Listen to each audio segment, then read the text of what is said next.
Welcome to Journeys into Europe's Instagram Live takeover on Reform Radio. My name is Imogen. Dan. And we are the producers and editors of the show, Journeys into Europe. We'll be hosting this discussion today. For those of you that don't know, Journeys into Europe is a monthly radio series based in Thessaloniki. We feature people on the move, so refugees and asylum seekers, and so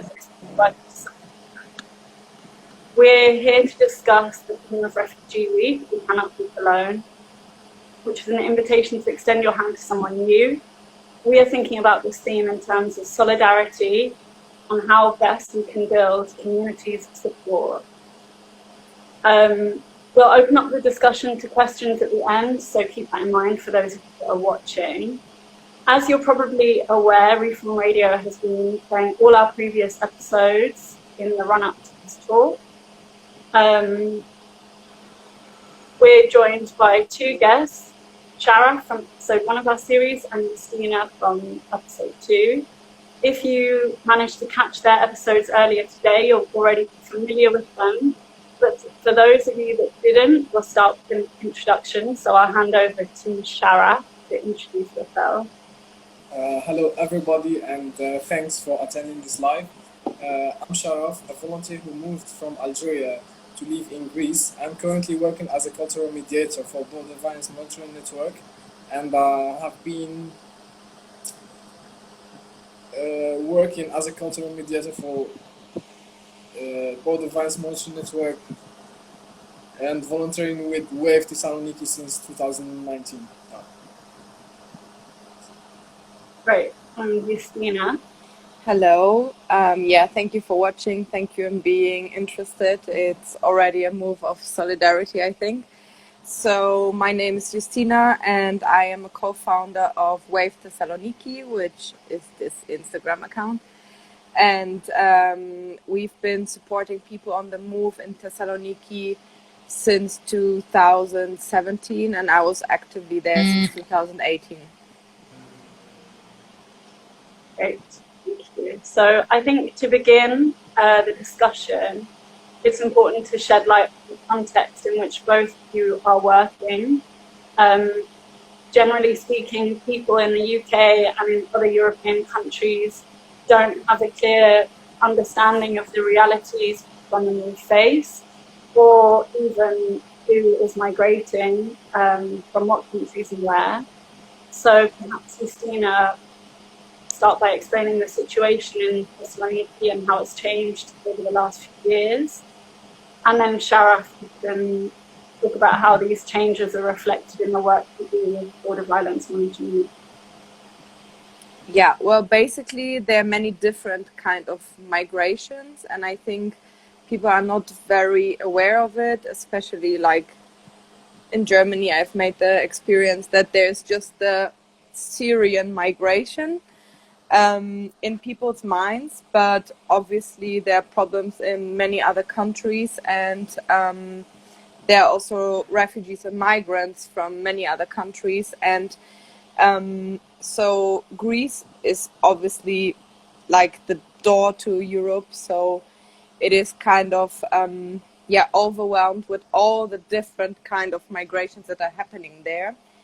And I was working with different kind of refugees. I was working with Syrians and with Afghans and with people who are fleeing Gaza or wherever. But in the end, I discovered for myself, because somehow in the back of my mind I knew, but I never really knew more details about it, the North African and Afghani and Pakistan migration in Thessaloniki, which is like 99% single young men that are being less supported than obviously families and mothers with children or children. I mean, people would always donate rather to families, and everybody thinks that young men will be fine. And so this is why there is a lack of support in Thessaloniki, especially for this kind of group of migrants, like the single young man between, I would say, like 15 to 35 years. The average is maybe 25, I don't know. And yeah, everybody thinks they will be fine, and they're not really like camps or housing or anything else for these guys. And this is why we started Wave, and I mean, it was another organization before. We just took over and like, yeah, kind of improved the system. And yeah, so we are there to support these people because there's no other organization around the city that supports single young men, especially undocumented single young men. And yeah, if you want to know about the development, so when I started in 2018, it was like there was still lack of service, but people were really free in the city. You could meet them everywhere. They just enjoyed their life, like freedom, which is a normal thing for us. Going in the morning, getting a coffee, going to a supermarket, hanging at the port, or just being with your friends in the park or whatever. And you could see the people everywhere around the city. And well, with the lockdown in 2020 and in the same time with the change of the Greek government, everything changed rapidly. Like right now, people must be super afraid to just go anywhere in the city center. People are literally running from police when they see them, even when they get medical treatment or they get their food. When they see the police, they just run because there are a lot of arrests happening. There are so-called detention camps where people are being locked in a house just for having no papers.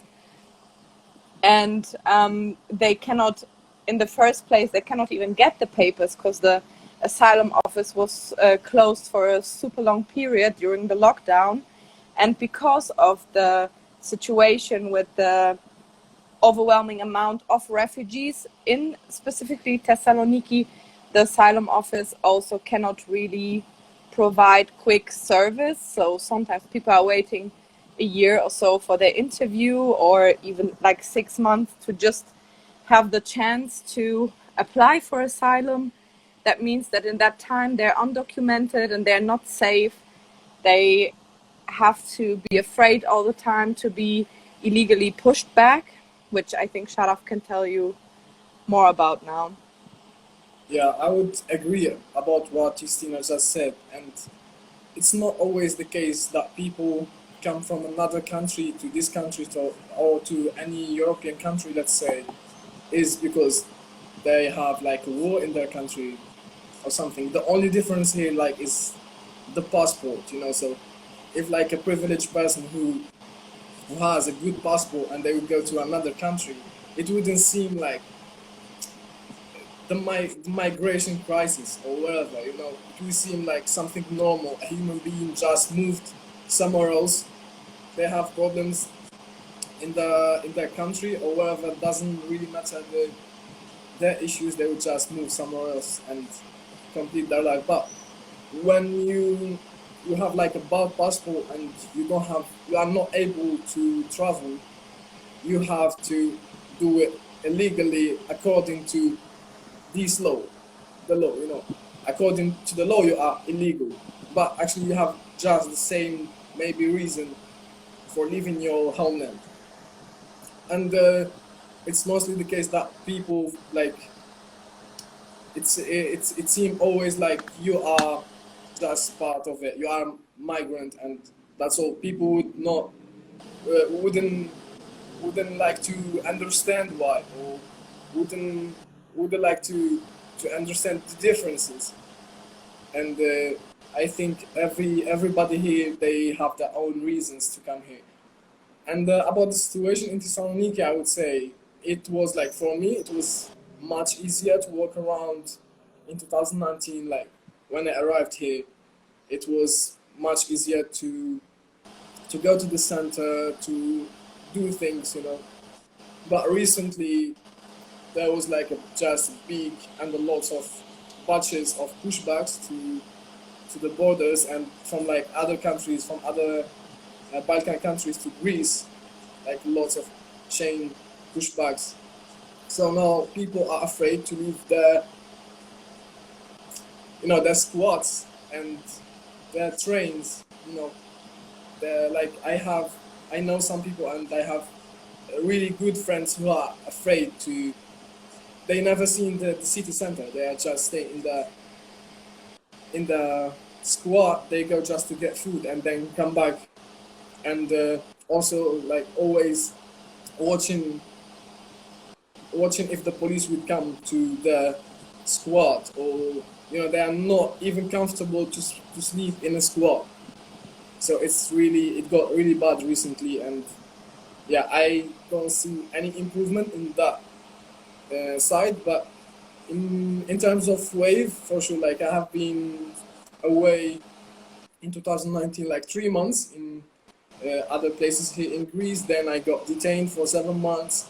But like when I got released and I went back to the center, I was really surprised. Guys? Like so many things have been changed, and yeah, like there is like food for everyone, enough food for everyone, enough items, and it's really satisfying to see like something that you are involved in, like getting that somehow. So yeah, thank you. Yeah, I think one of the things that I have always found striking in terms of the differences in people's relationship to the police here in Thessaloniki is in the past, often people would have to get arrested to get a paper to say that they can be in the city. So they would chase after the police. And now it's the complete opposite. They run from the police because of this fear of pushbacks. Would you be able to explain this quickly? Because some people might not be aware. So pushback means that it doesn't matter if you are documented, which is the worst. Like it doesn't matter if you are documented, undocumented. Like anyone could experience this stuff. Like anyone who's seen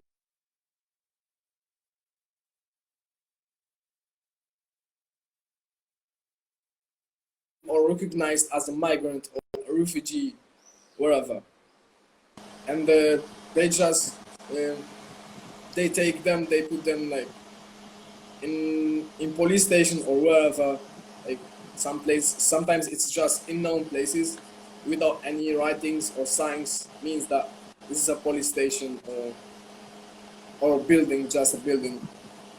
Yeah, maybe in this context we can also mention that also the police violence grew in the past years, like rapidly. In the beginning, I've never heard that the police beat up people that they arrested. Like they were maybe a little bit harsh with them, but never like wounds and blue bruises all over the body, which is the case now. Like people are really super afraid. Now it's mostly happening in detentions and in the border.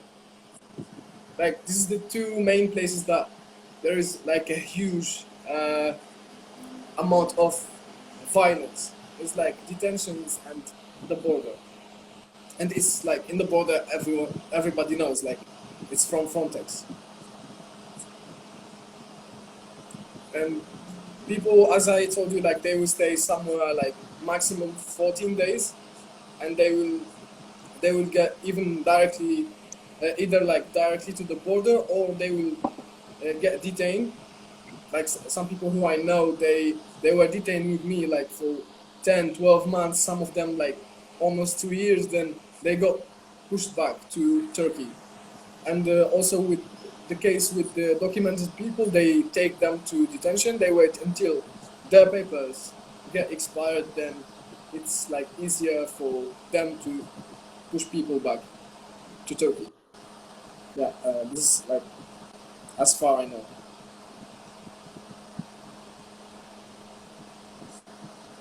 Yeah, it's obviously a very broad and quick introduction to the context here in Greece, but yeah, I think it highlights how powerless people are here, especially those that don't have any documentation. With this context in mind, obviously you both have experience working in this context and maybe working with people to try and support them. And could you perhaps now discuss how to build communities of support on the move and participate in demonstrations of solidarity?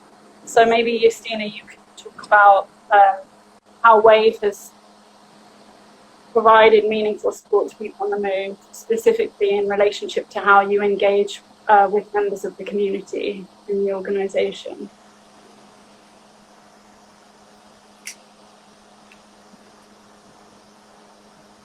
I don't know if it is my connection, but... Did you hear the question, Justina? The connection is very bad. I don't know whose connection. I think it might be from your side, but did you hear the question from No.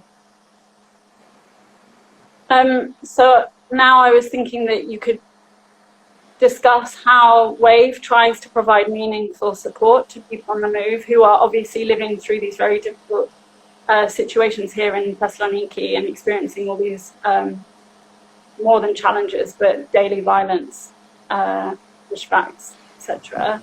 So how does WAVE try and provide meaningful support and engage with those people in the community? Yeah, so I think in the first case, WAVE's goal is to provide the very basic human needs, which are food and like just the random needs that we have, like underwear and hygienic supplies, and maybe clothes from time to time, especially in winter. It's things to survive, like a sleeping bag or warm winter clothes, warm winter underwear, like things that you really need to survive when you sleep in degrees below zero. And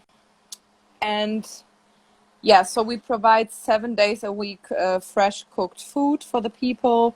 And I think another thing that we provide somehow is, yeah, if I can say that, maybe solidarity. It's just to be there, to welcome the people, to be friendly, to welcome them with open arms, and just like show that not everybody is like the people they meet in the borders or in the police stations or in the asylum offices or wherever.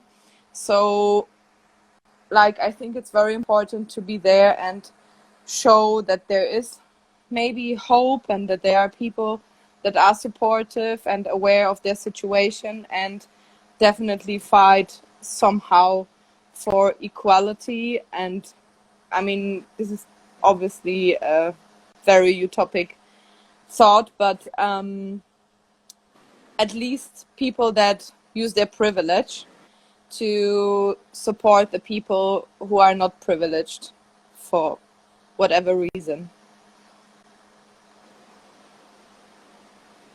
And maybe in this context, I can also mention the change of the past years, because when we started in 2018, we served around 300 people. And currently it's almost 250 less, which just goes back to that the people are being held in detention and being pushed back and being like taken away as fast as possible.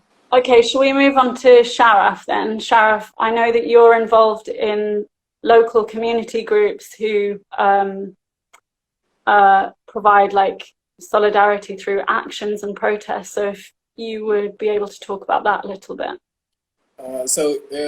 Mostly about local people. I think especially young people here in Thessaloniki are really nice, showing solidarity.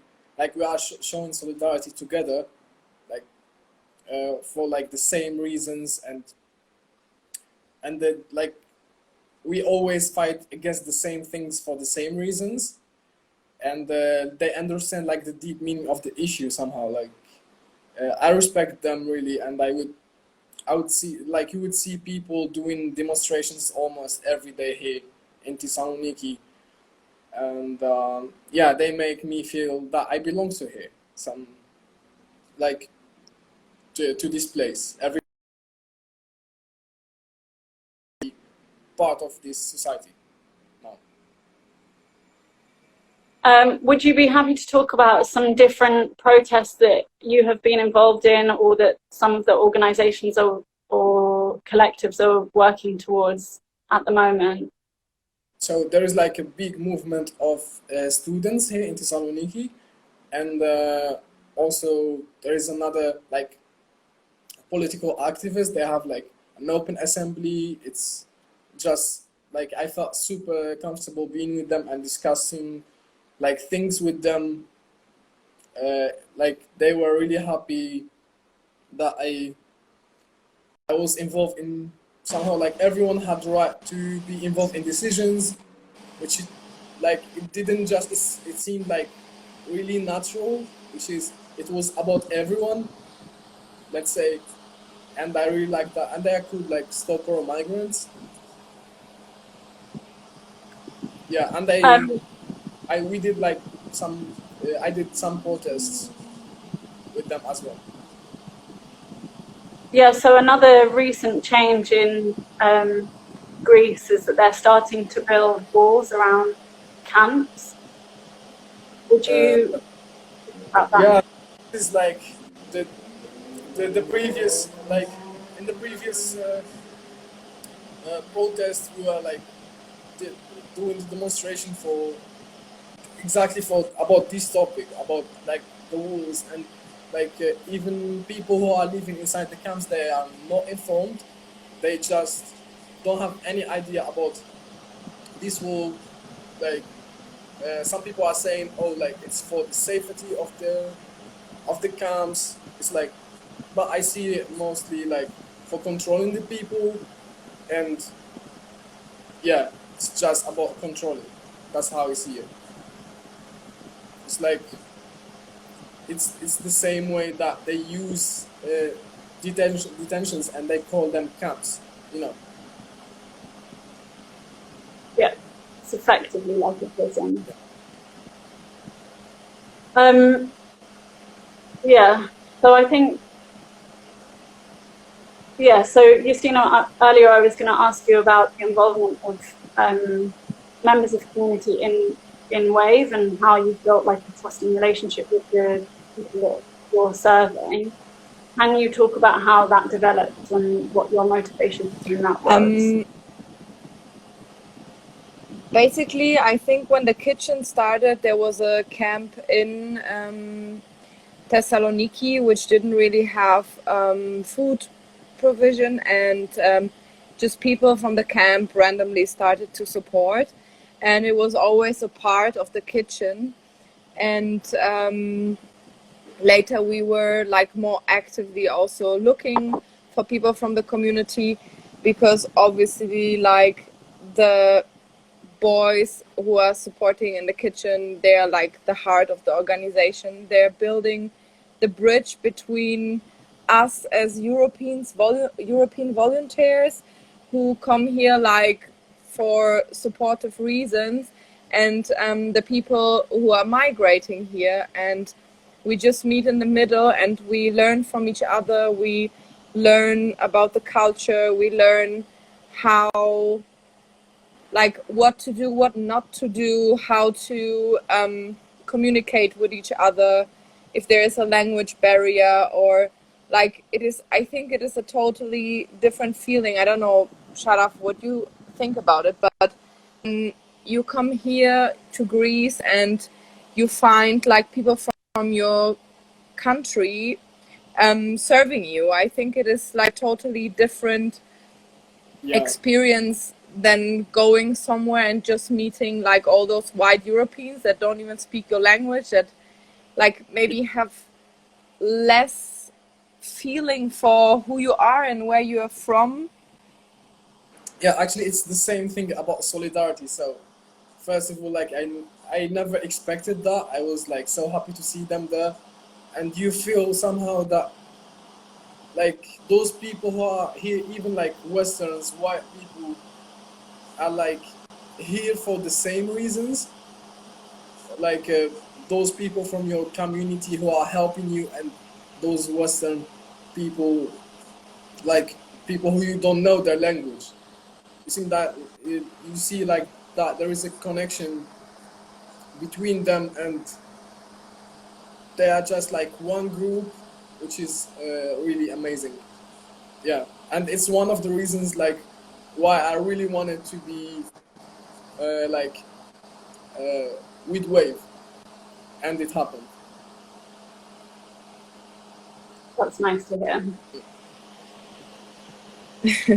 Yeah, I think like we learn really a lot from each other, because you cannot welcome people from North Africa and serve them, I don't know, ham with egg or something. So you basically learn about their traditions regarding food, which is super helpful for us and makes the people feel more comfortable when they kind of eat something that reminds them of their home countries, and when we can just celebrate their traditions like Ramadan, for example, with them. And this is all the things that we learn in detail from the community helpers.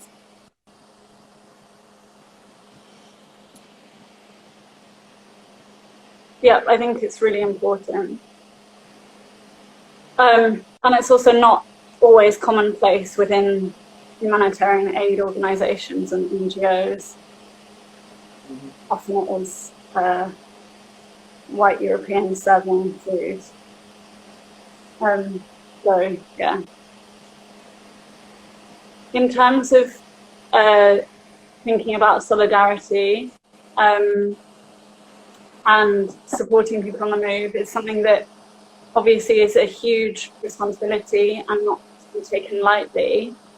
There are instances of support being offered that is ineffective, or at the worst, in the worst case, damaging to the very people that organizations and individuals set out to support. Sharaf, have you got any experiences yourself that you would like to talk about where kind of... Yeah, obviously, like sometimes could be like problems between NGOs themselves, like people who are at the top, and sometimes, like I don't say that people come here for without like good desires or like without a good reasons to help. It's just about being educated of the situation and educated of other people cultures. So yeah, I have been like invisible somehow. I experienced that, and like I will tell you one of the stories that I experienced, like just to make it clear with an example. Like one of the times we were, like I used to be a translator, and obviously I recognized that somebody really needs psychological support, which like I could recognize because I understand their language, and you understand like their body language. It's like my culture and their culture, which like maybe my colleagues didn't understand, which is okay, like super okay. And when I bring it up, like I felt that I seem to them that I just don't know, and maybe they know better than me, which is also okay if they know better than me. But the thing here is like about people. Like we are here to help people who need help. Like if I say something gonna help those people, or gonna give like something to to the NGO, you should like accept it. And until the end, until like it was super late, they figure out that this person needed a psychological support in the beginning.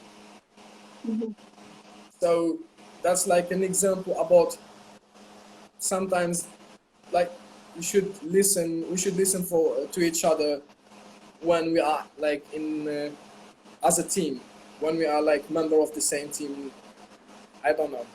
Yeah, that's what I experienced, and until now I don't have any explanation for that. Like why it's like this, why that happened, I don't know.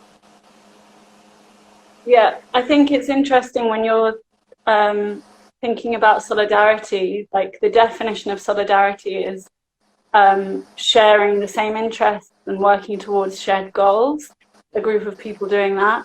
And when we're thinking about this context, so often is the case that people who have understanding of the culture or the lived experience of leaving their home or of the asylum systems, for example, they're not involved in the decision-making roles or in like the future planning of the organizations or in the day-to-day kind of running of projects that are working to support these people. And to me, it really highlights like, how can you call it solidarity if you don't understand the aims and the goals and the needs of the people you're trying to support? And another thing, like, sorry to interrupt, but it doesn't mean that all the people who are like at the top here and who are like working here are qualified, which we already like mentioned that before. And it's just like about how privileged they are and how it's easy for them to get access to these kind of things, which like most of the rest of the like all the rest of the world are not. Like you would, and this is in the first place problematic in the first place. Like you would see mostly just people from the US and people from Europe are doing this volunteerism, let's say, or like who are at the top of NGOs.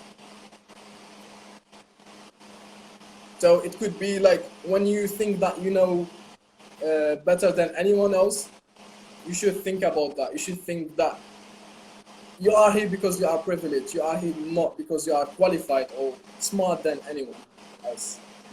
Thank you.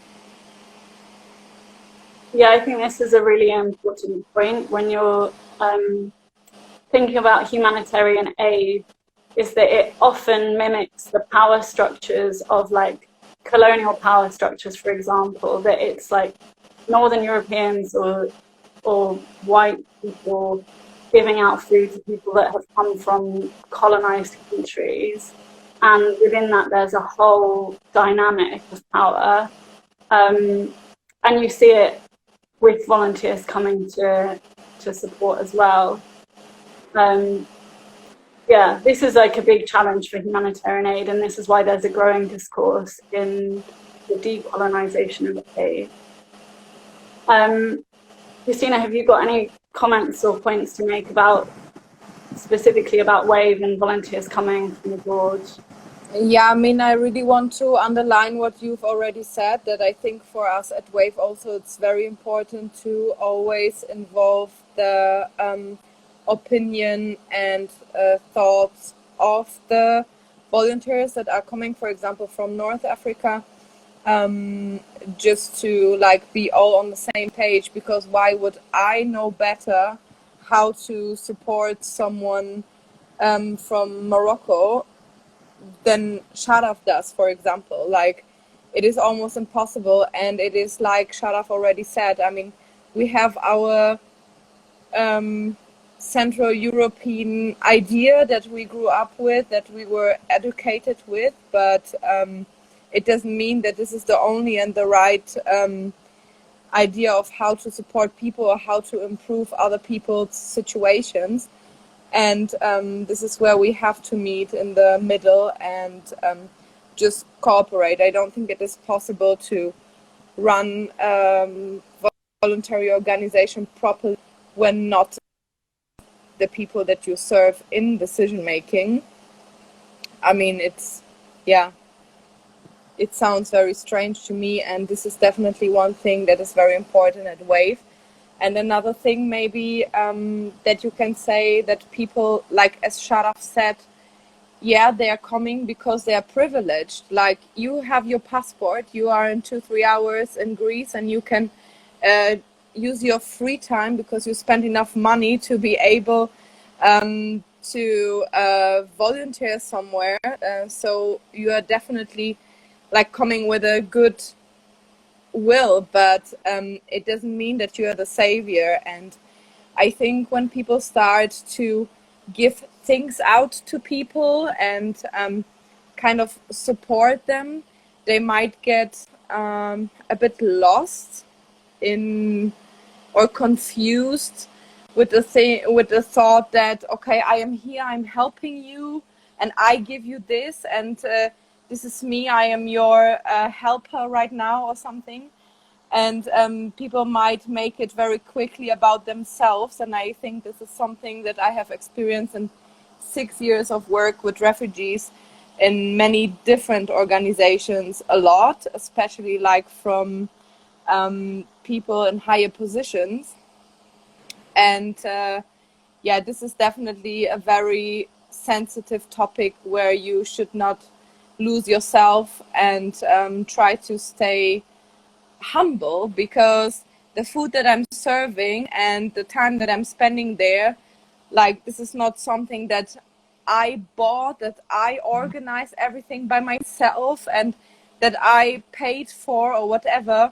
I am the server of the of the support right now, but I am nothing else. And yeah, I think that this is very important when you come to volunteer, that you shouldn't think of yourself as a higher individual just because you have the option to do that, because I'm sure that there are many people around the world, and maybe also in North Africa and Afghanistan and Pakistan or Syria, that would do the same if they just could.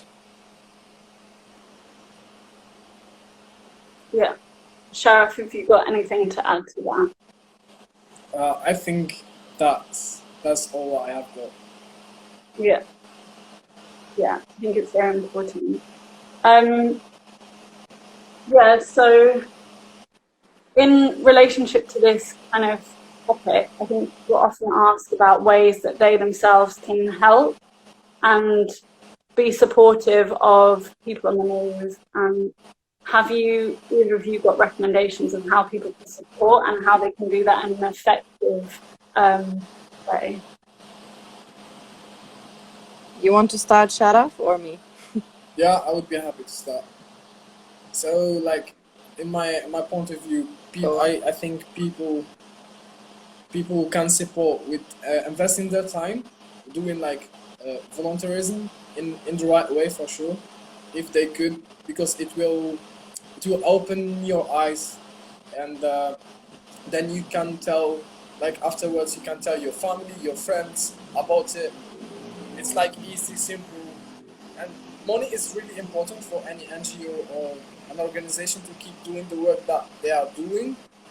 So it's really basic for the consistency of any NGO or organization. But what would make a big difference is you people, by investing your time and being aware of the situation and helping to spread the awareness.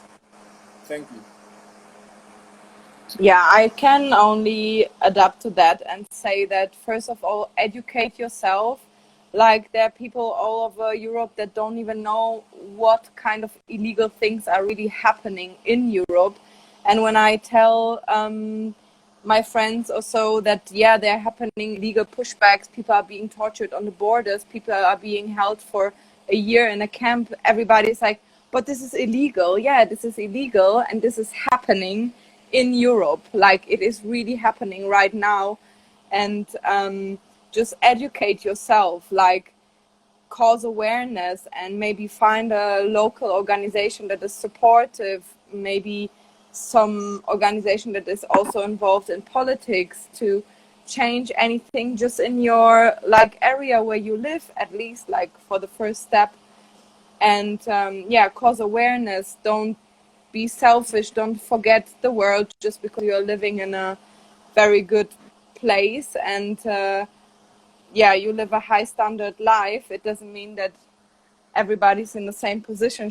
So just share a little bit of what you have more, and that can be, as Sharaf said, volunteering, which is always super welcome and helpful, and financial donations and material donations that you can like ask the organizations what is necessary to donate, and be involved, like share with others, and you will also feel good. Like it feels really good to not live a selfish life. Yeah, I think I would add to that and emphasize the stuff that you're saying about like educating yourself, not only about the context. If you say you do decide you want to volunteer, obviously educate yourself about the context, especially if you're in a position of privilege, because it's not right to always rely on people to teach you. There is like a wealth of resources online. For example, BVMN's website, there's lots and lots of information about what's going on what they call the Balkan route, but in Greece as well and on the borders. Also to educate yourself about the organizations that you're interested in volunteering with. You can always reach out to them before you start to volunteer and ask them how they make decisions, who's involved in those decisions, what kind of work they do on a day-to-day basis, members of their board, where they get their donations from, how they spend their donations, who gets paid in the organization. Because if an organization can answer those questions quickly and well, it probably gives indication that they are very transparent, number one, and number two, they have a clear set of goals and aims. And I think to know what kind of organization you're volunteering with is really important too. Yeah. And also when you're coming from a position of privilege, is just to question why it is that you want to volunteer and what baggage you're bringing with you, because sometimes the baggage is very unhelpful. Yeah. So I don't know if we want to open it up to questions, if anyone watching has any questions about the work that Sharaf and Justina do, or the context, or volunteering generally, then I would like to add something quickly, maybe. yes, of course, yeah. Like we missed out something about like NGOs and people at the top. So it's really sad to see that when people on the top of NGOs involving their personal problems on the work that they are doing, which is most likely going to affect just the people on the move and or the recipient. And I see that totally wrong. If you feel tired or you have problems with somebody, like try to deal with it separately or go home and take a rest, and never think that you are irreplaceable or something. Thank you. Exactly.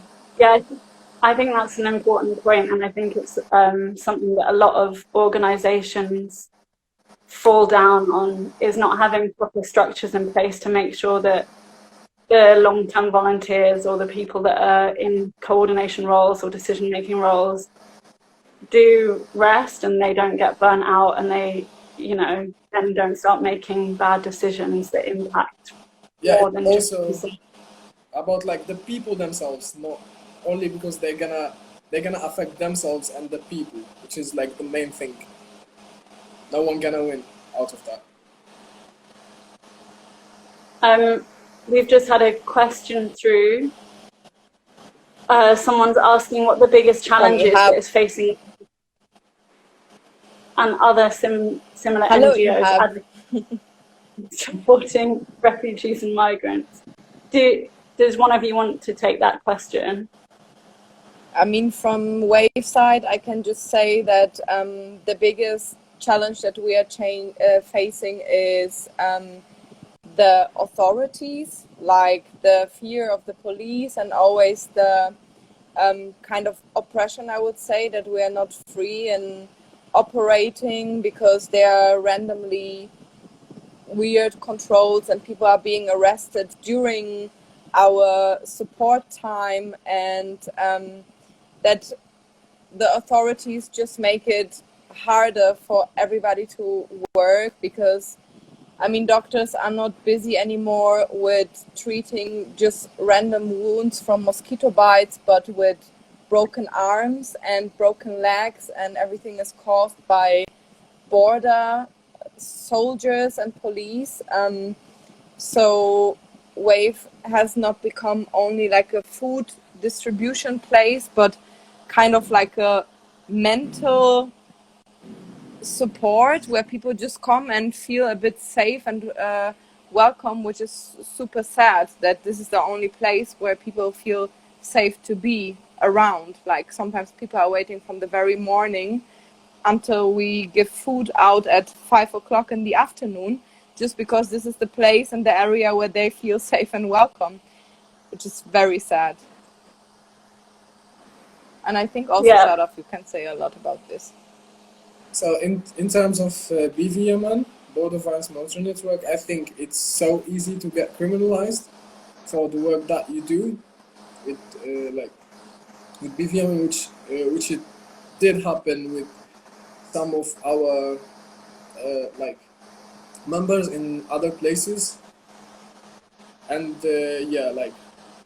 it's not safe, always safe, and for people to be here for a long time, let's say, which I have noticed. Yeah, I think another thing. Sorry. Yeah, go on. Yeah, I think also another problem for European NGOs in Greece is the procedure of registration, which becomes harder and harder, and there are more and more rules and restrictions, and it's almost impossible to get registered and be legal. And this is just for reasons that I cannot explain, to make it hard, to just make the whole support system harder.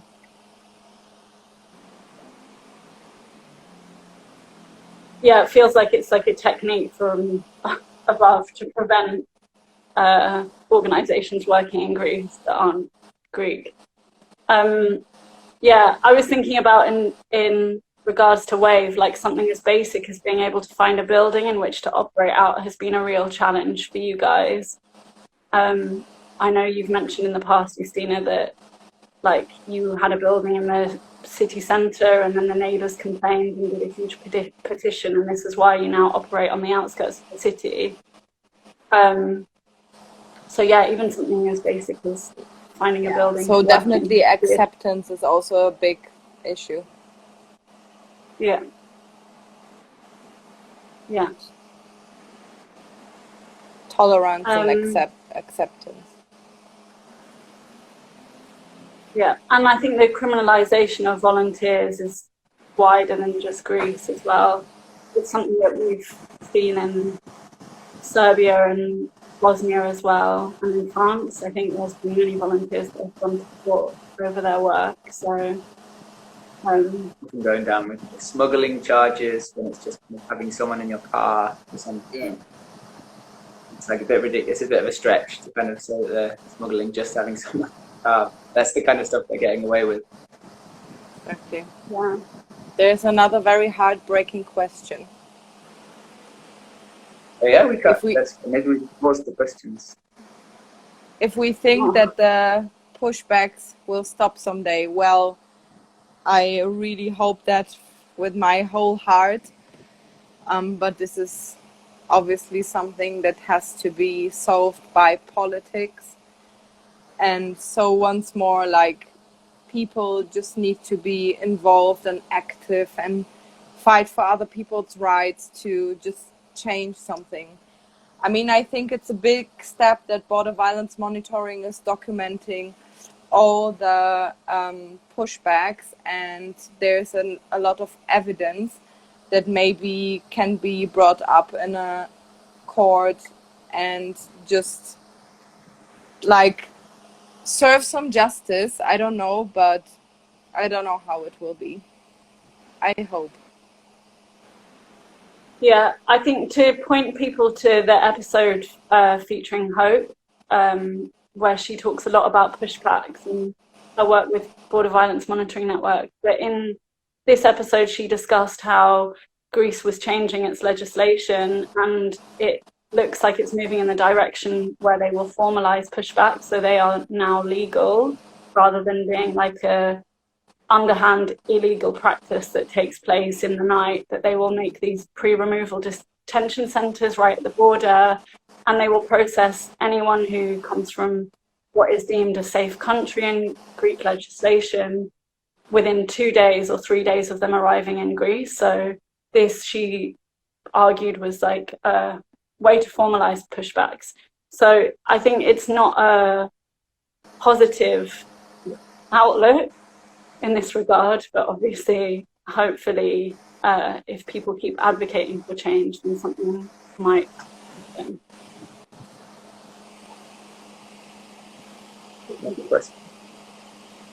So the question is, if you suddenly get given authority and all the resources you would need, what would be one of the things you would like to do to help the people you work with?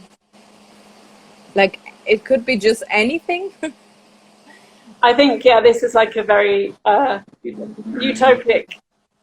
I would give everybody a passport that is accepted in every country. Perfect. You get the golden visa. Yeah. They're alive. No. Yeah. They will survive anyways, you know. Yeah. I mean, I think people really need access to, I mean, even things like in a less like unrealistic, should I say, future, but even things like access to lawyers and stuff, like this is really something that people have huge challenges with, and you're trying to claim asylum in a country and you can't even access a lawyer or get advice about the best way to do that. That's like one step that would be really good, obviously. Yeah. Yeah, and I think the golden specifically in Thessaloniki, maybe for the people that, like, if we are being more realistic, for the people who are trying to solve their paper situation, to provide housing, because people are literally sleeping in the street, and this shouldn't happen in any country, and especially not in a Europe that presents itself as a super liberal, open, and freedom, and we are there for everybody place. So, I mean, housing and access to shower and electricity is just a basic. Yeah, exactly. Yeah, I agree. Looks like Sharaf's left. But we are nearing the end of the hour, so I think we can start to wrap up. If anyone has any further questions, feel free to just send Reform Radio a message and they can forward them on to us and we can answer them at a later date. I think for us, when we're talking about raising awareness about the context, because if you have some awareness about the context, it will help to build empathy. And if you have empathy, you might be more likely to be an active participant in advocating for change. This is why I think the radio show that me and Dan have been working on together is really important, because we're able to share stories like Sharaf's and the experiences of Justina with the wider public and raise awareness in a very basic way. So thank you to Reform Radio for providing that platform. And thank you to you guys for willing to be involved and being so open. Yeah. We had one question from a guy. He said, can he volunteer for Wave? He said it earlier on in the discussion. And do we provide any kind of accommodation? Just to maybe say what are the options for him, Justina? Yeah, I think they can apply on our web page that is mentioned in the Instagram side of Wave, and there you can ask all the questions. There's a volunteer house, yes, and volunteers are always welcome. Yeah. I wanted to use the opportunity to also thank you guys for making the show and for also like recording the amazing interviews that you did and giving everybody insights into different perspectives, and also to Reform Radio for giving us a chance to have this conversation and just maybe cause a little bit awareness and spread the news. Yeah, thank you a lot, guys, for having us, and thanks for Reform Radio to give us this chance to talk a bit about the things that we want to talk about. Thank you. Yeah. So thank you, guys. It's definitely a pleasure on our part. You know, the context is not always easy. I think before we end is I would like to highlight the fact that the theme of Refugee Week this year is We Cannot Walk Alone. But for me personally, I think without creating safe passages into Europe, the people who are making these journeys will always be walking alone. And so this is why it's really important for us to advocate for change.